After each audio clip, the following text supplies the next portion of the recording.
രാജ്യത്ത് യാതൊരു ഗ്യാരണ്ടിയുമില്ലാത്ത വസ്തുവാണ് നരേന്ദ്രമോദിയെന്ന് ജമാഅത്തെ ഇസ്ലാമി സംസ്ഥാന സെക്രട്ടറി അബ്ദുൽ ഹക്കീം നദ്വി. ആസൂത്രിതമായ അഭരവിദ്വേഷ പ്രചാരണങ്ങളിലൂടെ ന്യൂനപക്ഷങ്ങളെ അടിച്ചമർത്തുകയാണ്.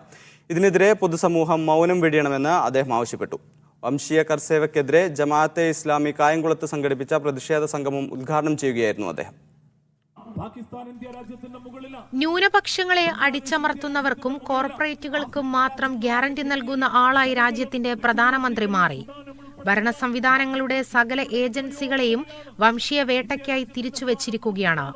ഈ ഭീകരാവസ്ഥ കണ്ടിട്ടും മൗനത്തിലായ സമൂഹമാണ് കൂടുതൽ അസ്വസ്ഥത പകരുന്നതെന്നും അബ്ദുൽ ഹക്കീം നദ്വി പറഞ്ഞു. GST നടപ്പിലാക്കി, നോട്ട് നിരോധനം നടപ്പിലാക്കി 50 ദിവസങ്ങൾ തന്നുകഴിഞ്ഞാൽ ഈ രാജ്യത്തെ എല്ലാ കള്ളപ്പണക്കാരെയും പിടികൂടിക്കൊണ്ട് ഈ രാജ്യത്തിന്റെ സാമ്പത്തിക ഘടനയെ ഞങ്ങൾ വെളുപ്പിച്ചു തരുമെന്ന് വൈകാരികമായി ഈ രാജ്യത്തിന്റെ പ്രധാനമന്ത്രി രാജ്യത്തുള്ള ജനങ്ങളോട് പറഞ്ഞിട്ടുണ്ടെങ്കിൽ വർഷങ്ങൾ കഴിഞ്ഞ് ഈ സന്ദർഭത്തിലും ആ നോട്ട് നിരോധനത്തിന്റെ ഭീകരമായ അജണ്ടയുടെ നടപ്പിലാക്കിയതിന്റെ ഭാഗമായി ഇന്ത്യയുടെ സാമ്പത്തിക ഘടന അനുഭവിച്ചുകൊണ്ടിരിക്കുന്ന ആ പ്രയാസങ്ങളിൽ നിന്ന് ഇന്നും കരകയറി നടുനിവർന്നുകൊണ്ട് നിൽക്കുവാൻ നമ്മുടെ സാമ്പത്തിക ഘടനക്ക് കഴിഞ്ഞിട്ടില്ല. പ്രതിപക്ഷ രാഷ്ട്രീയ പാർട്ടികൾ സംഘപരിവാർ വേട്ടയ്ക്കെതിരെ ഉറച്ച നിലപാടുകൾ ഉയർത്തിപ്പിടിക്കണമെന്ന് മുഖ്യപ്രഭാഷണം നടത്തിയ വെൽഫെയർ പാർട്ടി സംസ്ഥാന ഉപാധ്യക്ഷൻ KA ഷഫീഖ് പറഞ്ഞു.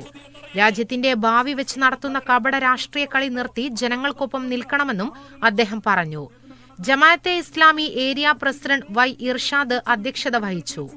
എഴുത്തുകാരൻ KK ബാബുരാജ്, ദേശീയ മുസ്ലിം വ്യക്തി നിയമ ബോർഡംഗം അബ്ദുൽ ഷുക്കൂർ ഖാസിമി, K ജലാലുദ്ദീൻ മൗലവി, S മുജീബ് റഹ്മാൻ എന്നിവർ സംസാരിച്ചു.